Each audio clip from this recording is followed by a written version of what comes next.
कि एक पीर साहब थे, उनको उनका एक मुरीद पंखा चलता था। उस एक मुरीद था 20 साल से पास बैठा हुआ था। उसको ख्याल है 20 साल की तपस्या मेरी, कुछ नहीं मिला। तो एक दिन उसने गिला कर दिया कि बाबा जी 20 साल हो गए आपके पास बैठे, कुछ नहीं मिला।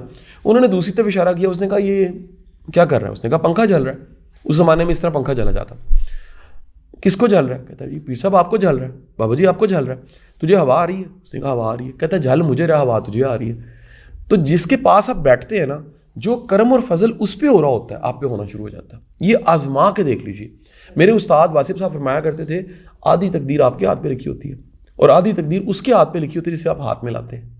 आपकी तकदीर यानी आधी तकदीर आपके हाथ में है, आधी तकदीर उसके हाथ में जिसके साथ आप बैठ रहे हैं।